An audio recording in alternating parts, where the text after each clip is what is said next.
Hello, lovely ladies and gentlemen of Heal from the Inside Out Masterclass. How are you doing? So I'm going to give you a few minutes to come on down.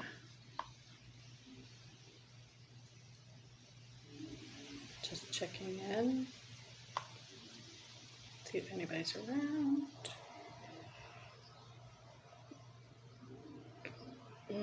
Excuse me.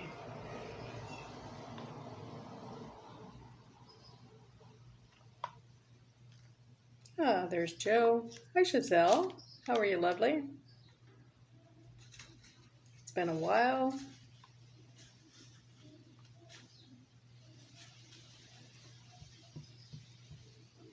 So, what got brought up yesterday? What was exposed, brought to your awareness, brought to your consciousness? Hi, Pauline. Ladies, type in the word hi in the comments and it will help other people, Facebook, to share it with everybody. Please and thank you.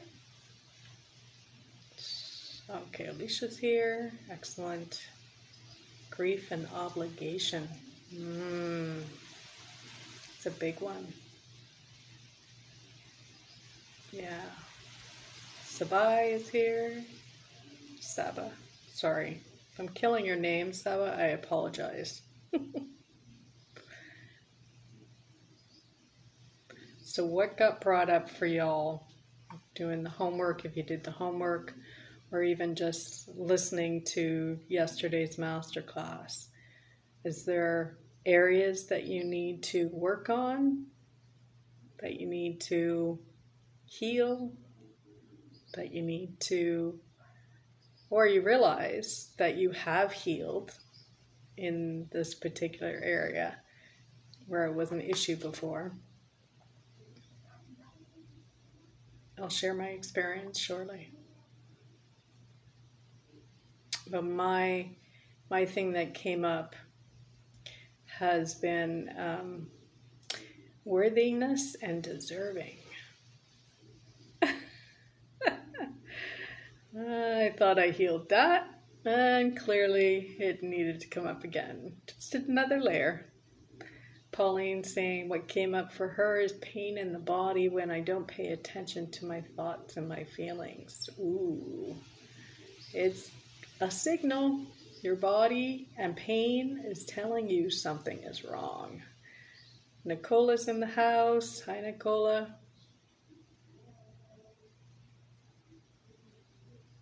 So what came up for everybody?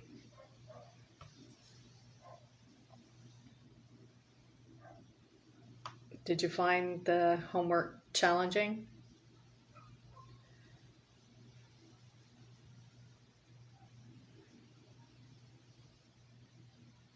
Any new awarenesses, any aha moments from yesterday?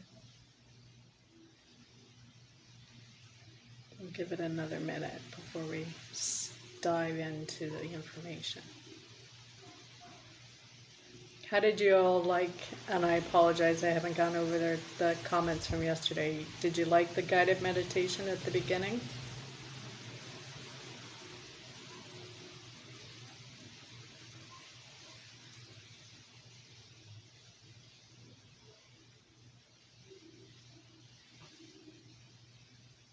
Are you guys getting affected by this snowstorm?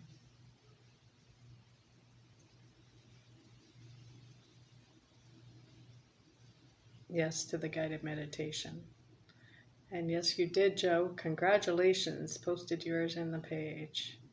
Nicola saying she has negative thoughts. Then she consciously realized.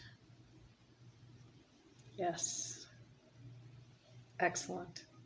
And again, there's no judgment or criticism, right? This is just about awareness, observing, getting curious.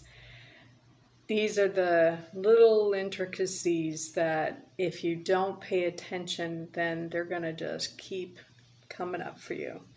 And it's going to keep showing up for you because essentially it is meant to be healed. Excuse me for a minute. Gotta get my notes up.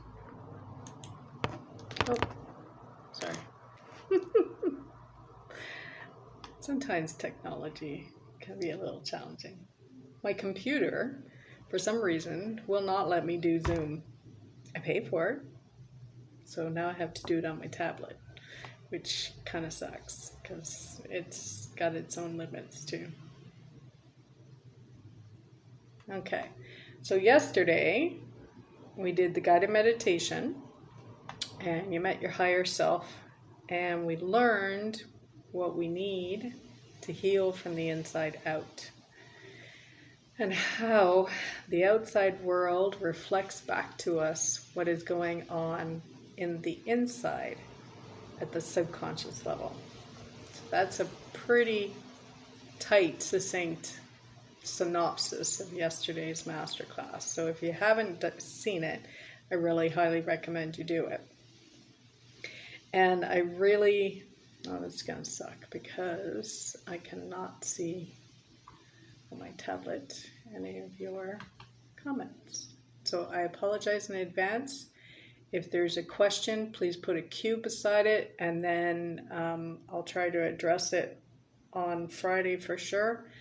And if not, then I'll respond directly into the comment itself if it's not too long and drawn. And hopefully it will actually work.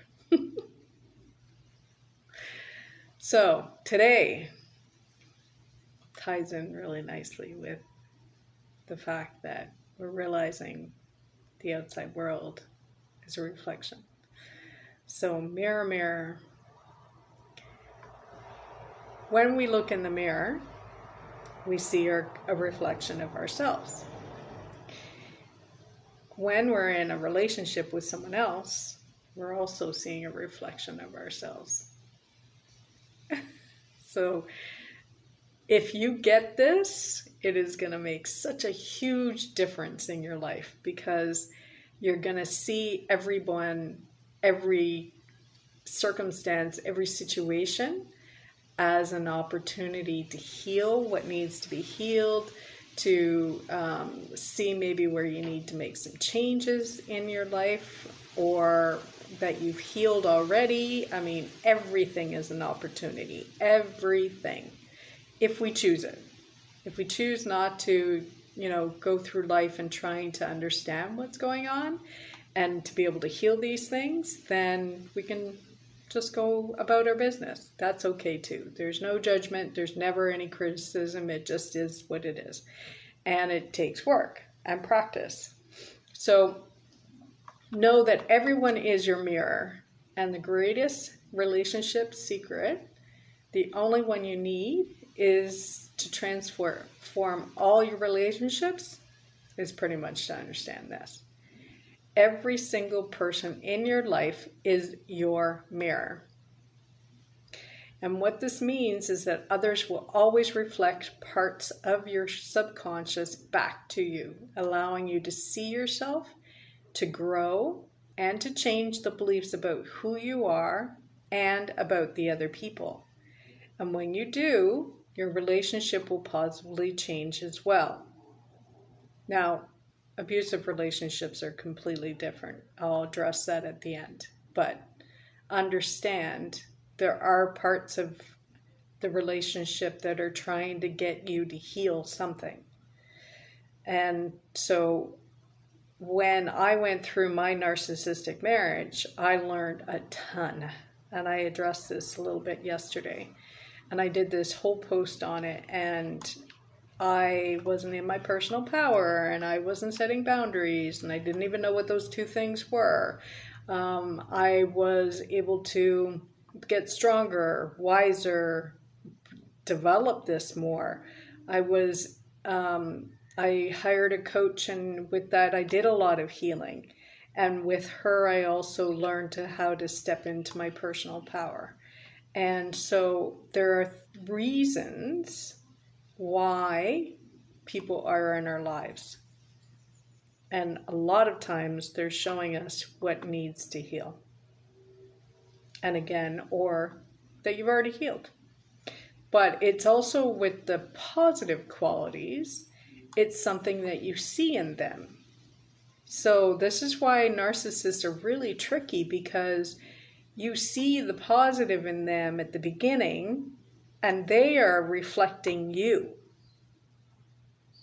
So they want or are reflecting your positive attributes back at you. That's why you end up with them.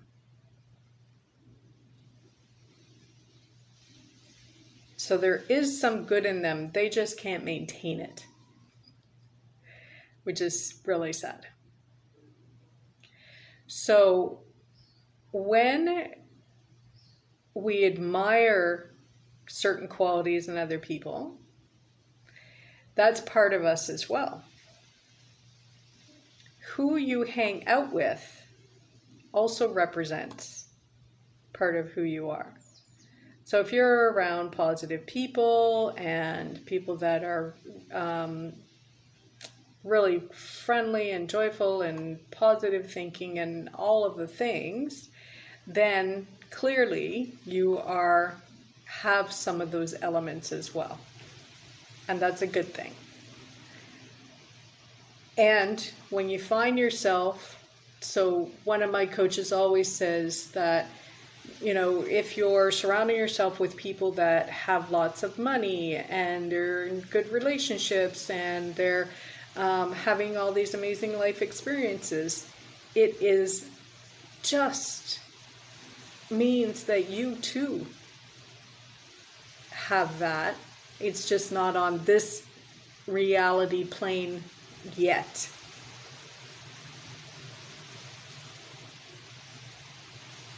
It can be, but it's not here yet. So hold faith and trust in the fact that it can be yours. And it is yours. We just have to heal some things before we can get there. So if you're struggling in a relationship, then the repetition of the same challenges, same frustrations, the same insecurities leave you despondent and even reluctant to try again. So understanding that everyone is your mirror is the most powerful and fastest route to positively changing those relationships. And it all starts with one relationship. You. I remember this friend of mine, we've lost contact, but when I was in my 20s, and the woman took no time between relationships at all to heal, to reflect on why it worked, why it didn't work, none of that. She just went from man to man to man to man to man. And I knew eventually it was going to end badly. Like there was always evidence. And she was so desperate to be loved that's why she did it. She didn't do it because she actually loved them, but they loved her. They admired her. So again, there's some level that she was reflecting onto them, but she didn't see her own value and her own worth. So eventually the relationship turned sour and then she was done and moving on to the next person. So I highly recommend that if you're seeing patterns in your relationship, take a breath and assess and look and heal those parts first before you decide to move on to somebody else. Whether that's your parents and then this is what I thought I was doing in my 20s, because my parents didn't have the best marriage or relationship, and I thought a couple books was enough, that if I read them, then that meant that I was, not going to fall into a negative relationship, and clearly I was wrong on that. Needed to really find myself. So the realization may be frustrating at first, and you may even reject the truth that everyone is your mirror, but you'll quickly come to see that this is a good thing. So my ex and I were notorious for this. because at one point I was feeling like he was playing a victim. At one point he felt that I was playing the victim, and we were basically trading off against each other. And we were in this vicious cycle. We kept repeating things. And I kept saying to him, I don't understand, like we're going through this cycle all the time. Like we're not learning, we're not growing, we're not understanding what's going on.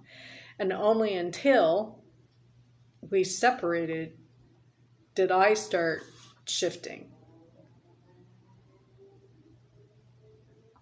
Because he thought everything was fine in the sense that he was okay. He thought I was the one that was always at fault. And that can't work either. So if you're blaming your outside world all the time, you know the phrase, you point one finger at and there's four coming back at you? We've got to be responsible for our part in everything. And it makes no sense to me. What I've come to realize is not to learn the lessons. That's the most valuable thing you can ever do, especially if you're coming out of a narcissistic relationship. Because at least it mattered. You've learned something for all the abuse that you took. So your relationships are mirroring who you are, and more accurately, who you believe you are. So my new awareness, I've met somebody online. We've had a really good connection in a very short period of time. And it kind of freaks me out. Because this person is a big deal. And he has lots of money, lots of things, lots of fame, lots of everything. And I'm finding myself over the last couple days thinking, why would he be attracted to me? What do I bring to the table? And so my worthiness and my deserving filters are off. Because of course, he's getting something out of it being with me because I'm relatively healthy in my mind. I know what I want. I can help and guide him as best as I can. I'll be supportive of him. I'll be loving of him. And maybe he's never had those things before. And maybe right now, those are the most important things. So now I also have to recognize that even though I don't have the money right now, it doesn't mean I won't have the money at some stage. But I am hardworking, I am a learner, I am growing, I'm expanding, I'm doing my thing and my part in this world. And so why would he not be attracted to me for that? But it really hit home that I was feeling this. Excuse me. So worthiness, by definition, because I had to look it up, because I know there's a distinction between the two. Worthiness is the quality of being good enough. It's an inherent value. So you're deserving of his or her time and energy, for example. And deserving is worthy of being treated in a certain way. And it also warrants a particular outcome. So this is why being in a narcissistic relationship is really challenging, because we don't deserve any of their behavior. And when you're in a toxic relationship, you're like, I'm giving you all the love, I'm caring for you, I don't understand what's wrong. So in this experience of chatting with some different men, I had one guy say, what did you do to him? And I'm like, what the hell? What do you mean? So I said, well, if you think that loving him, taking care of him, supporting him, paying for everything, uprooting myself and my girls and moving to his country to fulfill his dream is something that deserves any of his behavior, then okay. And he was like, oh okay. So, clearly, you do not deserve these things. That's not what I'm saying at all. We are worthy of more. And I realized that I lacked confidence, that I put him on a pedestal because he was an artist and he's a braggart, and he was propping himself up to be bigger than what he was. But I took his word for it because I just assumed that, what he was telling me was true. And that's not always the case. And maybe there are some truths to that, but that doesn't mean that I was less than. And just because he was more worldly than I was also doesn't mean that I don't have knowledge and skills to bring to the table. So I allowed him to dictate what was going to happen, and I gave up my power to him because I made the assumption that because he was a little older and because he was more worldly, that he knew better than me. So who's relating to any of this? Your relationship with others are an opportunity for you to experience yourself, your consciousness. They're a perfect mirror of your inner relationship with yourself and the beliefs that you have assumed to be true about love, life, relationships, and other people. Now remember that beliefs are just a repeated habit of thought. And most of our beliefs are not true. So now I've got to go over and I had to heal this part of me that sees that because someone else is more worldly, more experienced, has more money, has a bigger life as far as their status goes, doesn't mean that they are more worthy than I am.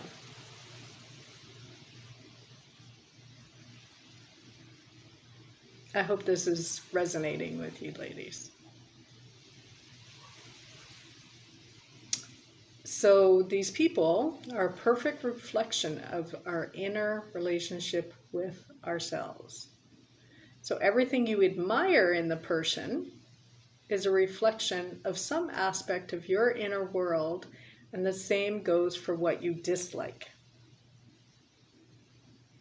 So to be able to perceive a certain quality in another person, the quality must be part of your consciousness.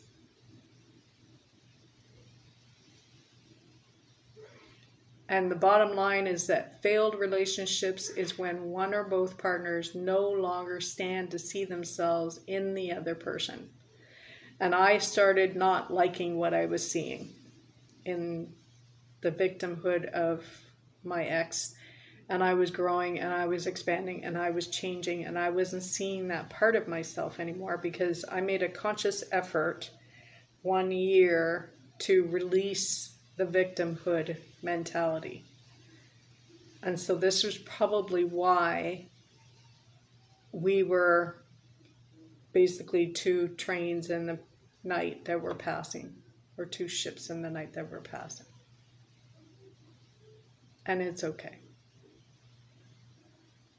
So since we experience these things, it's a projection of your beliefs. Even if you think the causality is the other way around.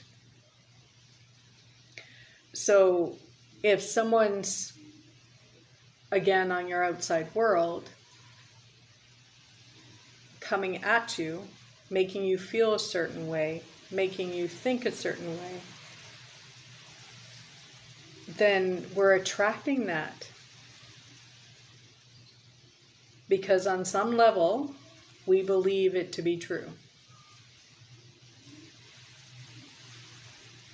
tough. Tough to swallow that. And it's a gift. Hi, Melanie. So your experiences are confirming your beliefs, not causing them. Your experiences are confirming your beliefs.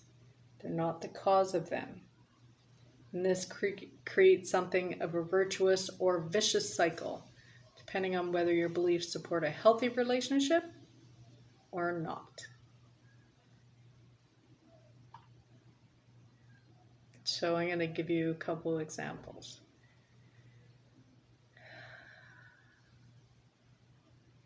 So it is also your quality. So for example, you dislike your partner's jealous nature, and you find that you are jealous of other people. Then your partner treats you with disrespect. Look within yourself and see who you treat with disrespect.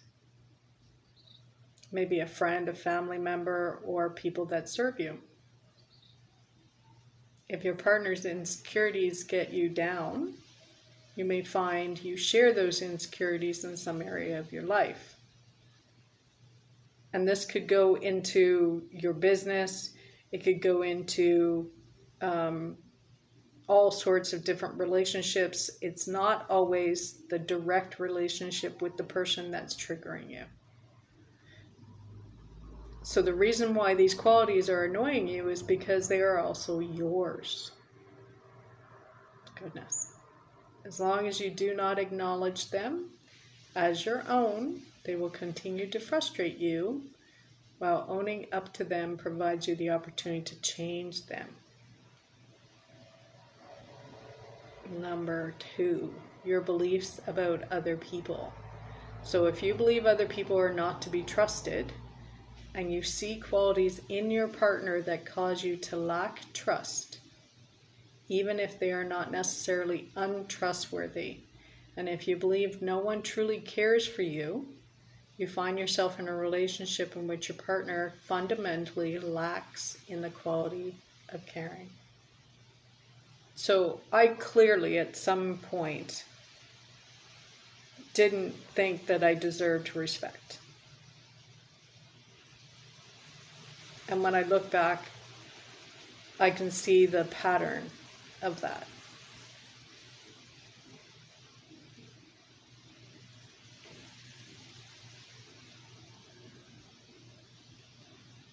If you believe people are dishonest, you will attract a relationship in which you find your partner lying to you. Make sure, of course, that these beliefs you have about others are not also your qualities in some way. And the other way, the other reflection, is the way you treat yourself.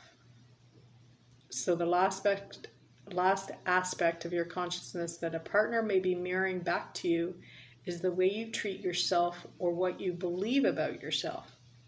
If your partner criticizes you, you may find that you are overly critical of yourself.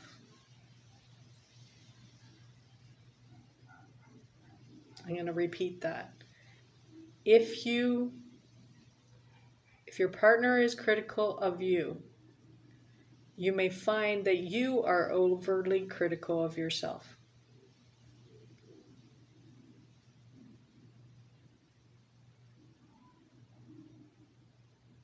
There's a lot of people I've talked to in the last little while, and they've either got anxiety, or they're overwhelmed, or they're in a narcissistic relationship, and they are so critical of themselves.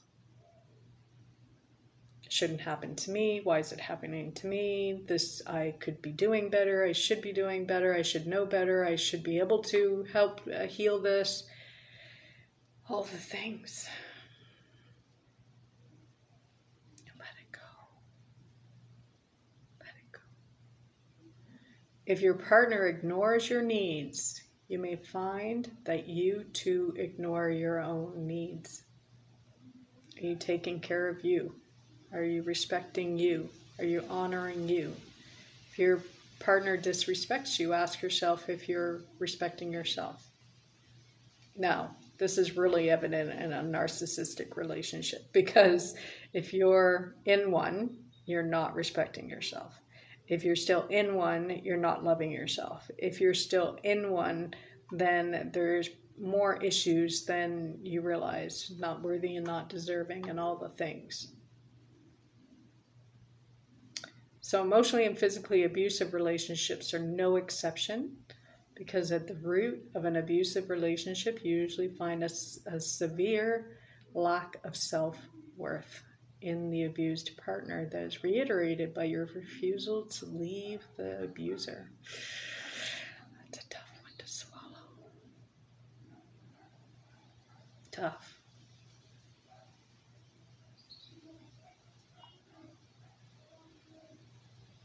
And even if your self-worth was higher at the start of the relationship, which mine certainly was, its erosion goes hand in hand with the abuse. So the more you get beaten down and you're just constantly told that you're this and you're that, and maybe you feel like you're crazy and you're the one who's doing all the things, it eats away, and eventually it starts to be believing that you deserve this. So the healthiest way to leave an abusive relationship and to prevent repeating the abuse in the future is to change your beliefs about relationships, and through the power of self-love, which is to learn to love yourself. We're going to talk about that tomorrow. So if this resonates with you and you want to start really working on this, then reach out to me. I have a program at the end of January that's coming out called Align to Your Health, or we could talk about what a one-to-one session looks like. I have packages as well as 3-month programs, so it's just whatever you feel. We'll talk about what feels right from my perspective, and then what you think you're ready for. So I really want you to reflect on this. This is your homework before we do something really exciting. I want you to write down all the traits that, in reflection of your relationships, especially people who trigger you in a negative way, all their traits, and then ask yourself if you think that you either have those traits as well somewhere else in your world with other relationships, if they're reflecting back to you what your beliefs are about you,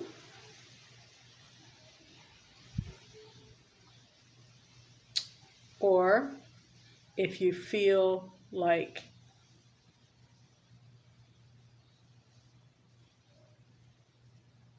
you're deserving of how they are treating you.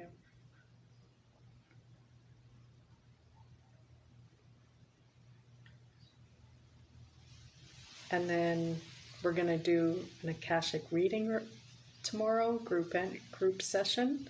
So this will help clear it on a big scale. But right now, I'm going to do a little mini energy session to help release some of this stuff that's come up today. So who is excited about the energy session? Hey, me.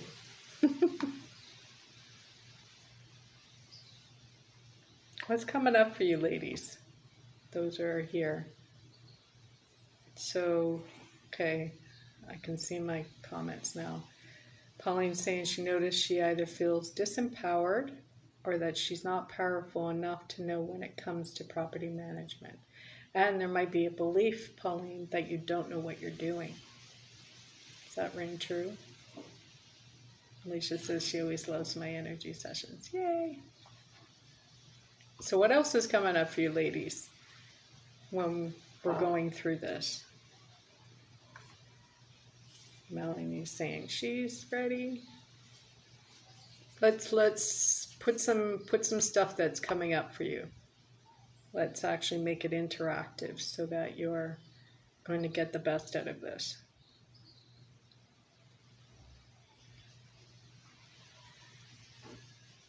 Any of you feeling unworthy and undeserving and seeing disrespect your way and made to feel that you're not loved or not lovable, that you're not good enough.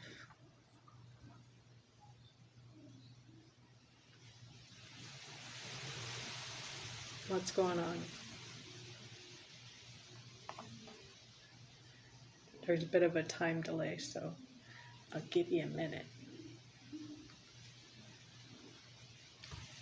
Yes, Pauline's saying, she guessed this rings true. I don't believe I know what I'm doing. As soon as there's much to learn and it overwhelms you. Okay, so this is also a story you're telling yourself. So what could be true?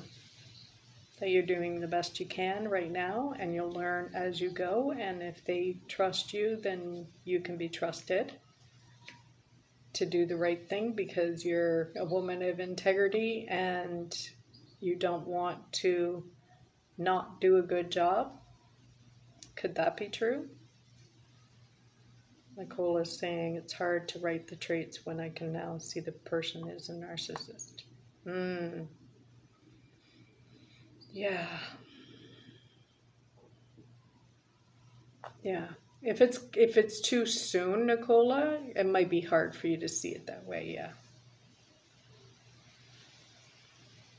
Melanie saying yesterday enmeshed with sister and identity. Yes. Pauline said, aha, I did not realize it's a story. Of course. We create these stories. So if you're saying stuff to yourself like, well, I can't heal. Oh, so I had a gentleman conversation and he joined the masterclass that I did in December, which was called Taking Back Control of Your Anxiety. And he was really eager and he was so excited. And he had his sister come in and he, didn't show up. So then the replays are up for a week afterwards. And he messages me saying, when's the masterclass started? And I'm like, all the information was there. I gave it to you and masterclass was there. And I even gave it another week or two because of the holidays and all the things, right? So it's just like, no, I'm not giving you, I give him an extra 3 days. And then he says, well, it's okay because it's not going to work for me anyway. And I said, if you believe that, then it's true. These are all beliefs. So what are we believing about ourselves? How are we seeing ourselves? Are we seeing ourselves as deserving to be disrespected, deserving to be treated poorly, deserving? Are we seeing ourselves or afraid? This is another thing that comes up with a lot of narcissistic relationships. We're afraid to leave because we'll be lonely, or when we leave, we go back because we're feeling lonely. There is not one piece of me that's lonely enough to go back.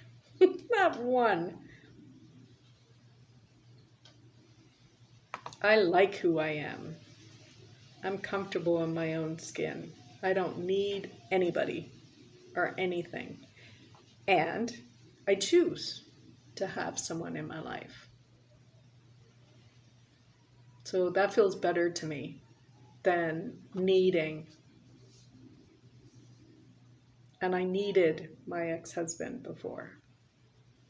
Because there was this, so it was 26, I think, when I met him. There was this I hadn't had a long-term relationship really ever. 3 months was pretty much because I was picky and choosy, and that's nothing wrong.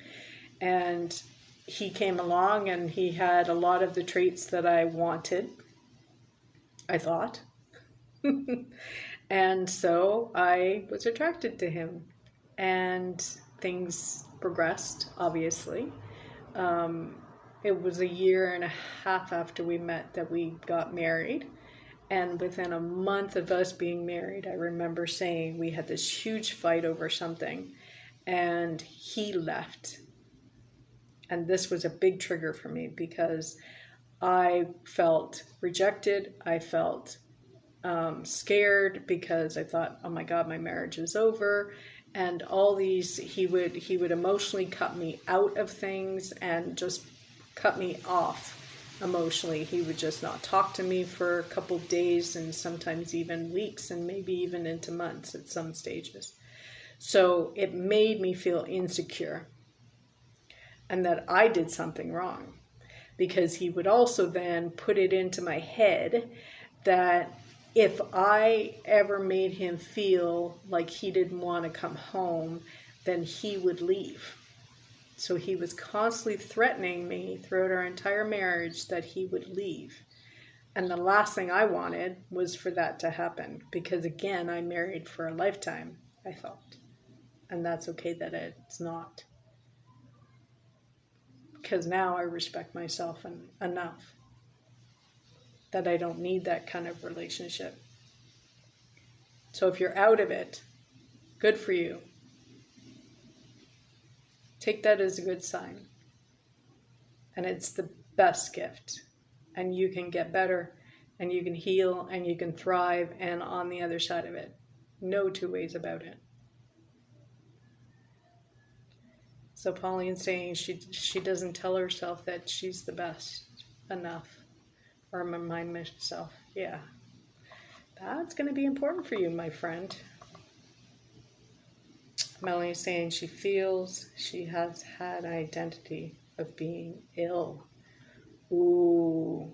So, I was connecting with this woman today, and on her description in Instagram, she's got all her shortcomings. She's got ADD, ADHD, PTSD, and abused by a narcissist. And I'm like, why would you put that up on your thing as your identity? Why? We are not our illnesses. We are not our conditions. We are not our diseases. We are not these things. They might be a part of us temporarily, but it's not who we are.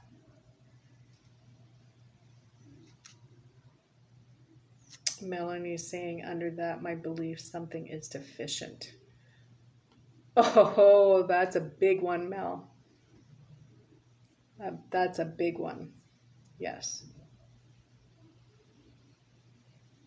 But I am me as I am. Yes, you are. Uh-oh, what happened? Oh, crap. Wait, I touched something. Sorry, I touched something on my screen. And Saba's saying that was the case with me. Yeah. Sometimes I feel I sabotage my own goals and fear of failure and rejection. And a lot of us do that. A lot of us do that. And again, it's ego. So I really want you to understand this concept. Ego wants us to stay in comfort. And if most of our life, our comfort is trauma or frustration or aggravation or fear or worry or whatever the case is, it's going to keep pulling us back into a space that actually gives us that kind of feeling. So I realized that I was addicted to frustration. And I look back at my life and I was like, oh, wow, like I can see all the spaces that I was frustrated. And I'm in one right now that I'm frustrated about. And I made a conscious decision that I was going to be addicted to peace and freedom. And within a couple of months of making that decision, my family up and left the country. And I had peace and freedom for 20 months before they came back again, which allowed me the strength to grow, to expand, to change, to heal. Okay. Trying to follow your comments, sorry.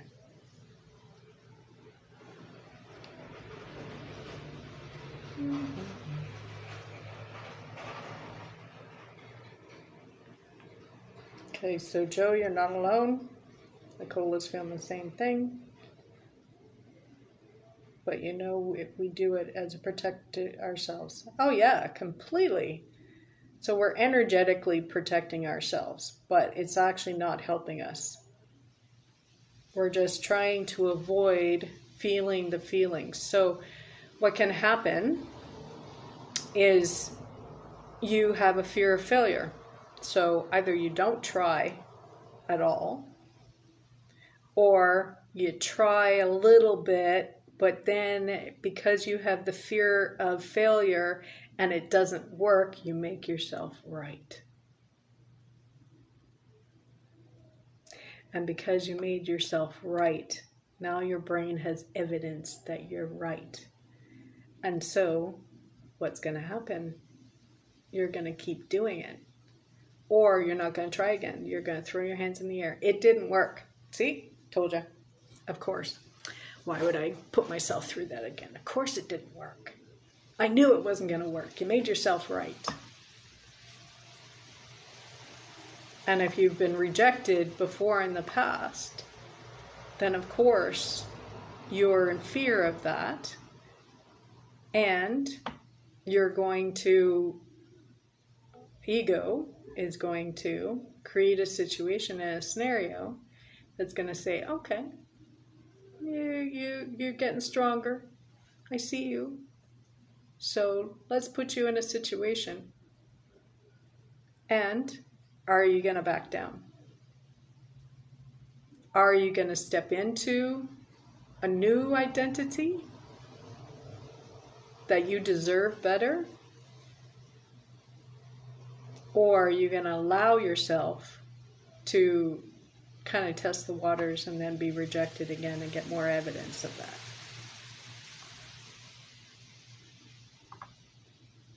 And Joe was saying, but you know, we do self-protection. Yes. I only say I've had an experience in life at age 27.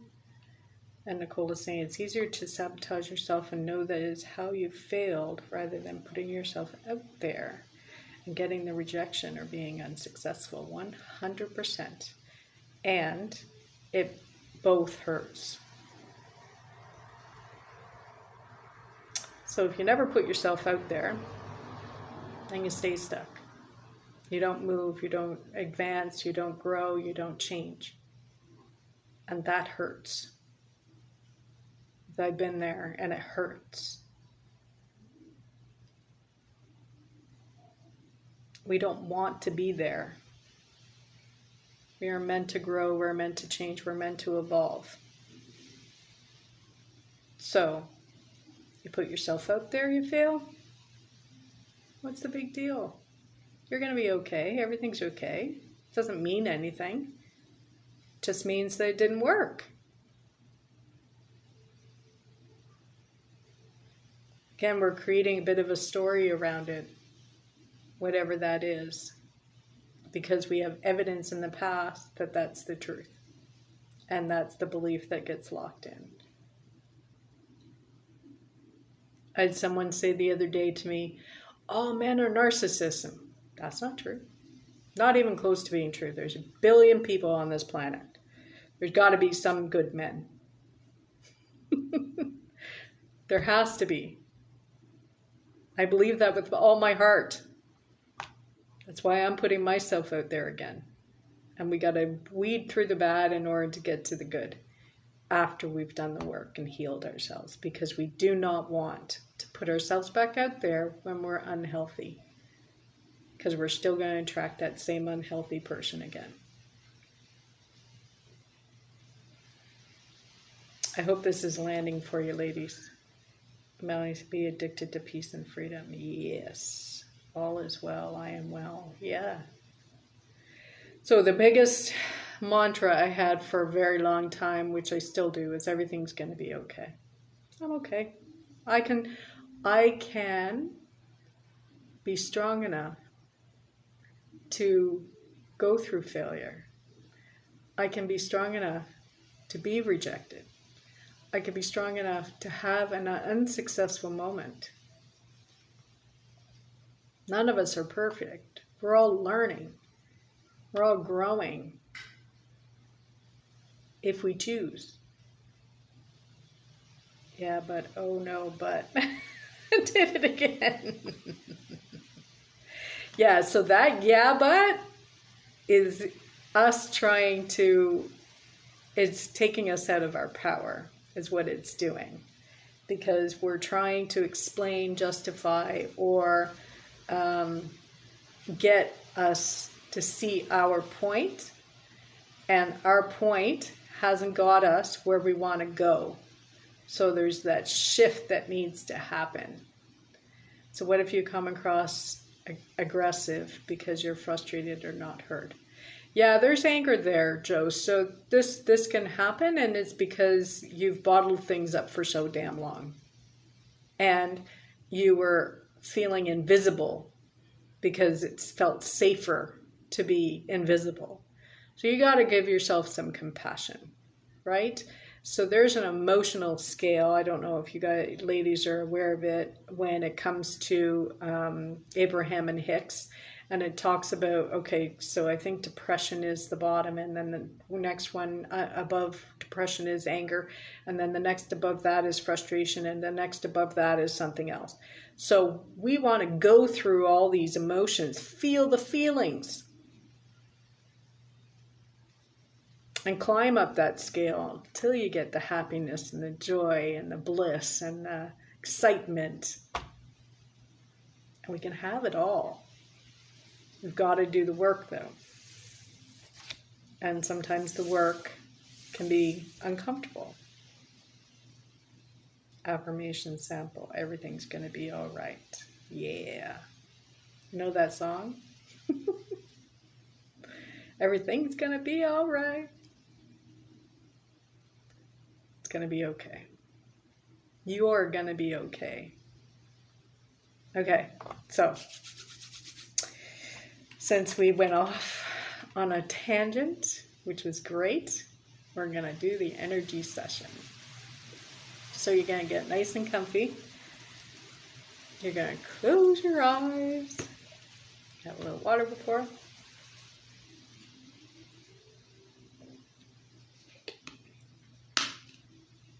And we're going to change our breathing. So we're going to do a box breath. Box breath of 5. And what that's going to do is help bring you out of your stress state, taking you out of fight, flight, and freeze, and put you into rest and digest. So you're going to do inhale for 5 in through your nose. You're going to hold for 5. And then you're going to exhale for 5. And you're going to feel that when you inhale, you're going to actually push your belly out. So if you need to put your hand on your belly in order to make sure that you're belly breathing, then you can do that. Set the intention that with every exhale, you're releasing and letting go of what no longer serves you. Hold for 5. Exhale for 5. And pause for 5. And let's do that for 2 or 3 times.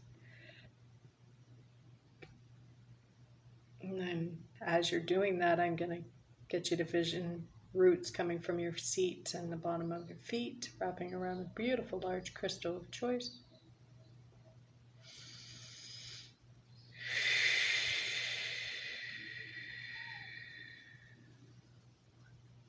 Grounding you, rooting you, connecting you to this earth energy. And on the next inhale, you're going to bring some of this this earth energy up into the feet, the ankles, the knees.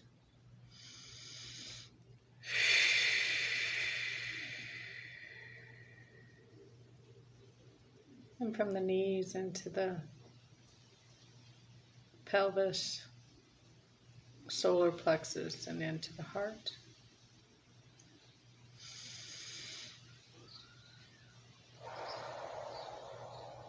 And from the heart into the throat, into the third eye.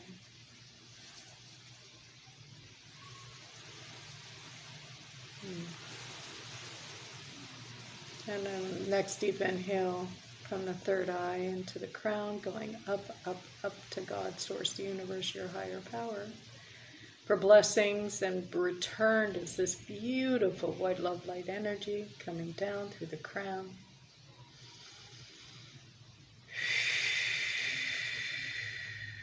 Going all along the spine.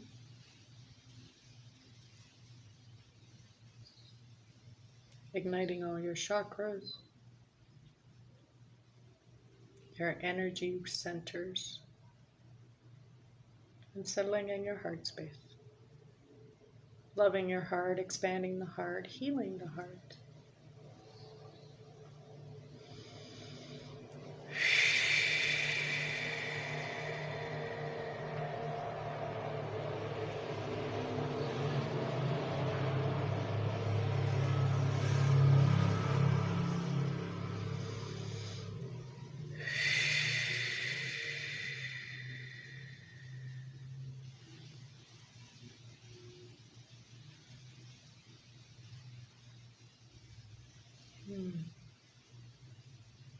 Now I'm going to get you to put all these sticky notes on your body.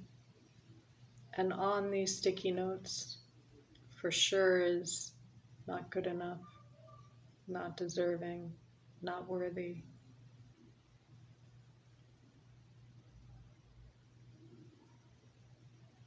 That you don't know. Fear of failure, fear of rejection, fear of success.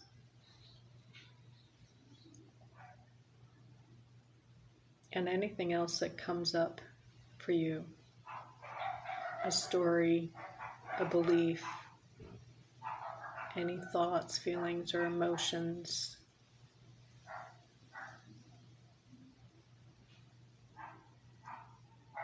Maybe some anxiety, overwhelm, maybe a touch of depression, grief.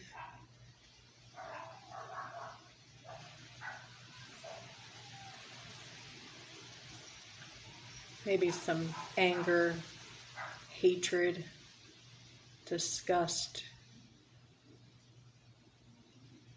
shame, guilt. Whatever's coming up for you, there's no right or wrong, there's no, don't censor yourself. If you feel it, if it comes up, let it out. Because if this is going to release it from your physical, energetic, and cellular bodies. But we have to acknowledge it first.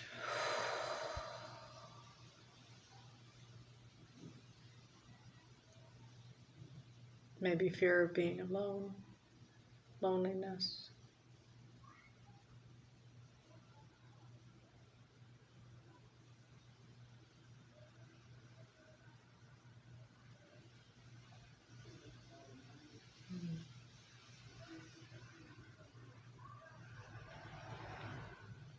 Maybe there's a sense of, what do I do now?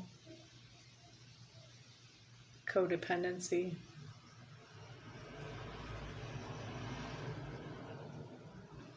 And maybe there's a fear of, if things change, then who am I? If I identify differently, then what other demands will come? What fear comes with shifting and changing and growing? Maybe you have to step up more. Maybe you have less excuses.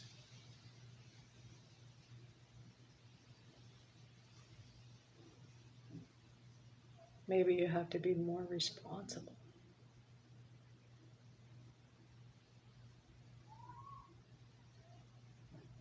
And we have a fear of change.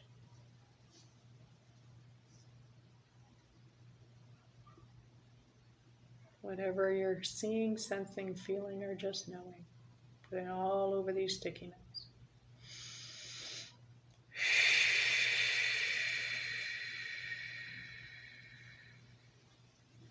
Not reading your mind, Joe, but I'm being guided to say the words that are coming up.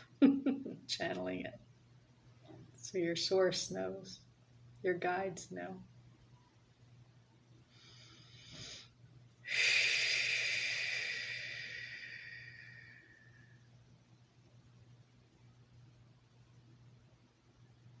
Maybe it's if I put myself out there, then what? If I succeed, then what? Where's the fear around that? Are you telling yourself you don't have enough time or energy?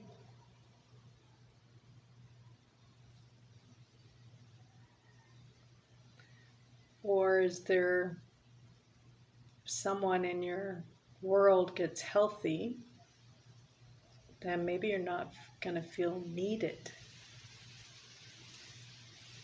or fulfilled or satisfied. There's always an exchange.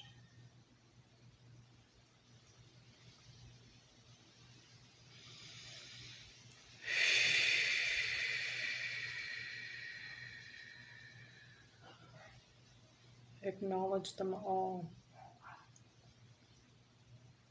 This is just ego, keeping us in the comfort zone. There's no right or wrong. There's no judgment, no criticism. It is what it is.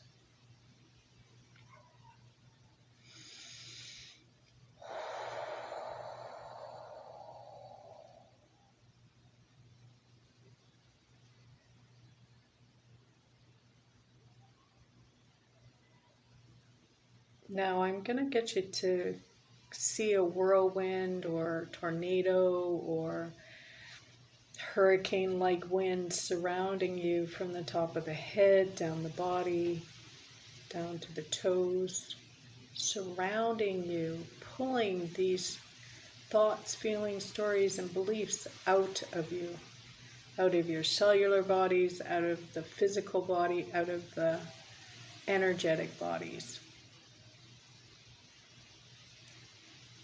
Releasing them, letting go of them, and know you're safe to do that. I had a client who held on to some of her beliefs because they felt like a security blanket or an old purse that she loved and she didn't want to give up. Just acknowledge them, breathe through it, and it's safe to let it go. Know that you're safe. Know that everything's going to be okay if you let them go. Know that everything's going to be okay if they no longer have power or control over you. And know that you're okay in stepping into a new identity without all this baggage, without all these reasons why things aren't working out for you. And maybe even excuses, things we hide behind, including pain, physical, mental, and emotional.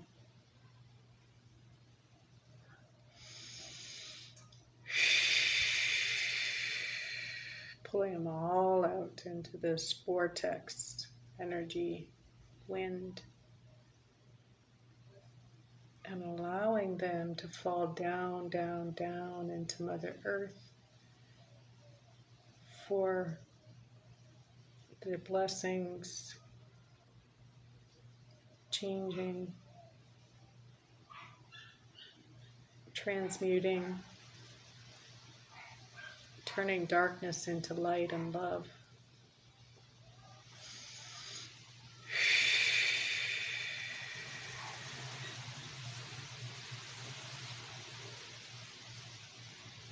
And you're going to see this golden light coming down through your crown, And this is healing divine energy.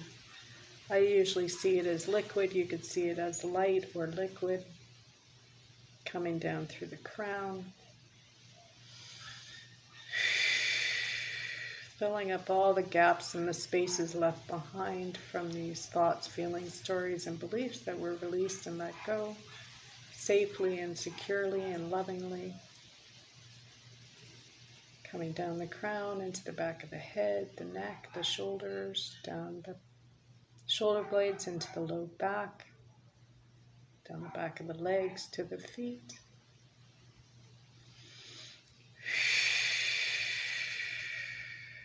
From the top of the crown, across your face, your eyes, your ears, your nose, your mouth, your jaw. This golden, healing, love, light energy, liquid love, light energy is filling up all those gaps and spaces, replenishing, restoring, and rejuvenating you. Coming into the neck and the throat.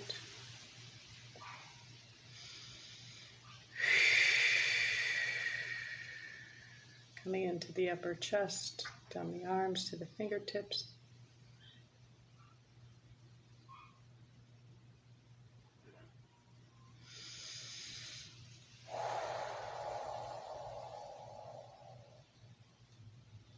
Coming into the heart space, healing the heart, loving the heart, surrounding the heart.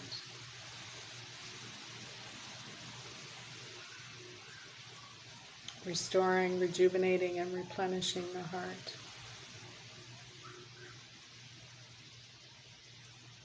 Coming down into the solar plexus.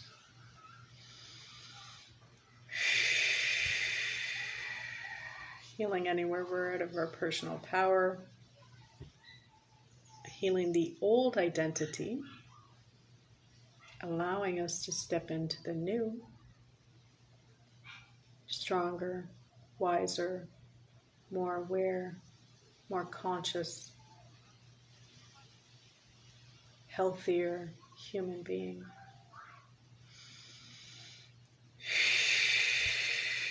Coming around the organs, tendons, ligaments, nerves, muscles, bones, blood, lymph, and arteries and veins. Any cells that are out of alignment, out of harmony. Any systems that are out of harmony, any hormones that are out of harmony, circulating through your entire body, this golden, divine, healing, love, light, liquid energy.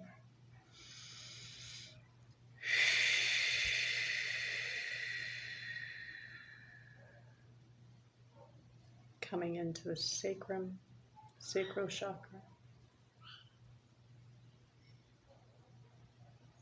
Allowing yourself to safely be loved, safely heal, safely put yourself out there again, safely allow yourself to step into this new identity, safely allow goodness into your life.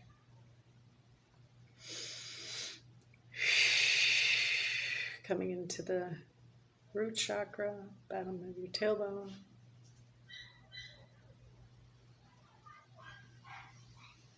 Filling up all the gaps and spaces left behind.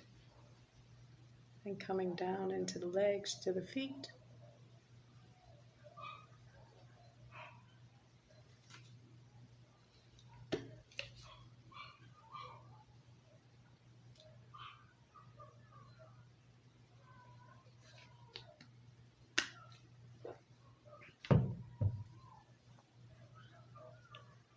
And taking a minute to thank God, universe, source, the higher power,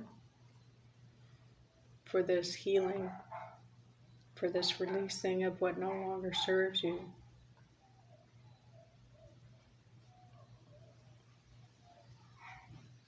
And when you're ready, bring your awareness back to your body.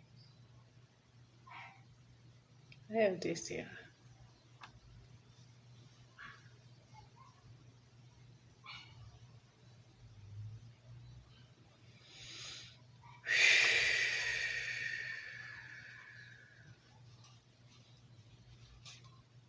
How you doing, ladies?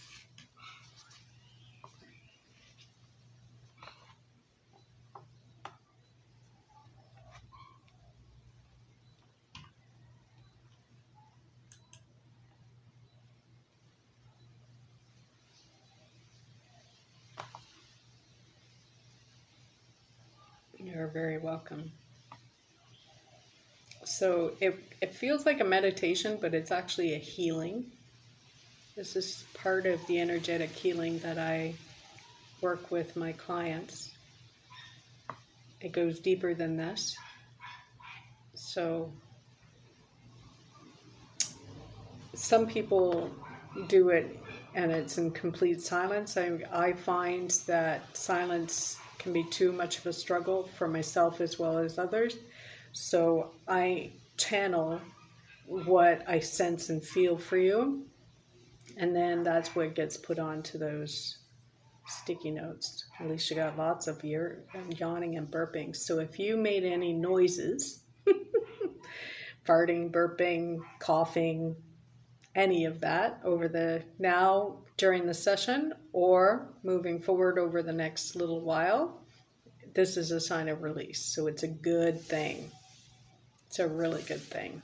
So make sure you drink lots of water and be kind to yourself.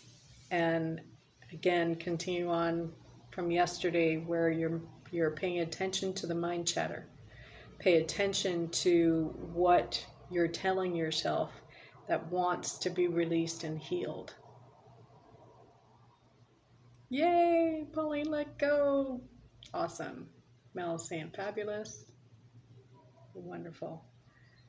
And Joe saying incredible. Feet were freezing. Then the golden light was filling in the gaps. My feet are warm. Yay. That's lovely.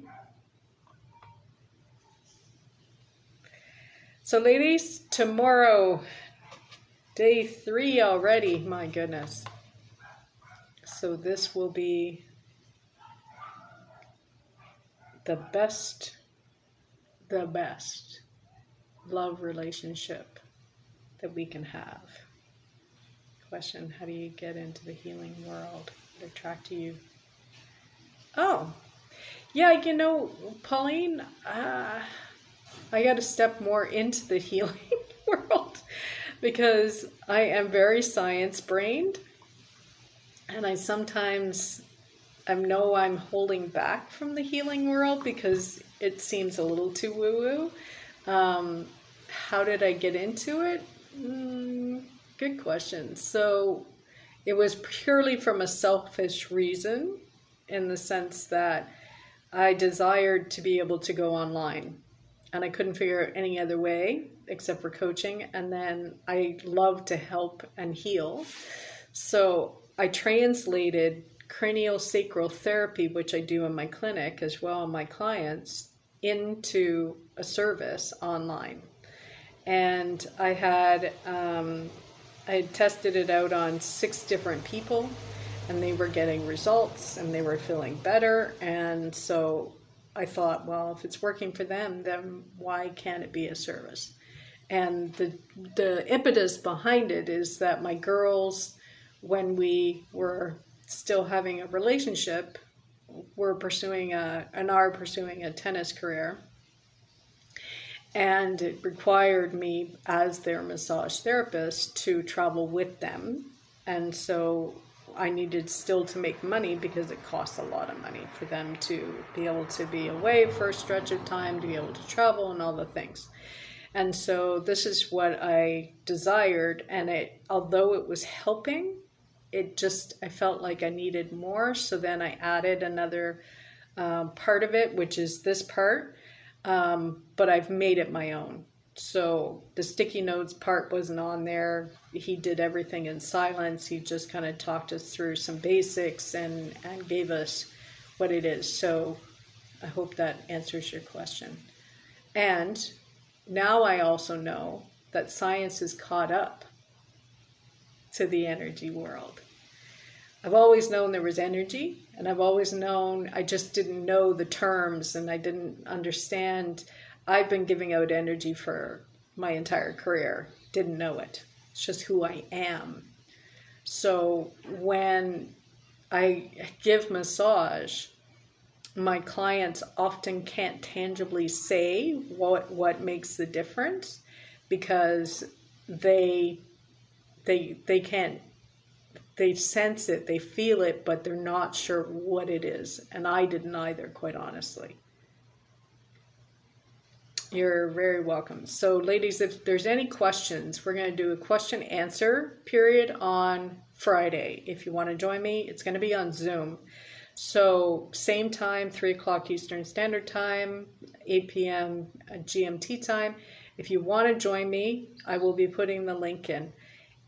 Come with a question. Come with a scenario that you're going through and you want to be coached on, and then I will coach you on it. And then we might do a little healing in there too. Yes, please. Yay. Okay, so I'll put a post up and then the link, and then you guys can join me on that. So I feel complete. If you have any questions, please do put it in the group itself, and we can continue the healing journey. And Pauline, just like you asked today for yourself, then definitely, we can go through that. If you cannot join me live, because I will put it in the group as a replay, but if there's specific questions that you want answered and you cannot join me live, put that in the group for sure. And then I will address it, so you'll get your answer anyway, even though you're not present. So have a blessed evening, and we'll see you tomorrow at 3 o'clock again. And know everything's going to be okay. Keep doing the work, do the homework, show up for yourself, step into the new identity. You keep showing up. And you're showing up because you want change. So, you're away on Friday. Okay, Pauline. Yeah, definitely. Ah, Alicia, thank you. You're very welcome, Joe. Okay, you're welcome, Debbie. Okay, ladies, we'll talk to you tomorrow. Bye.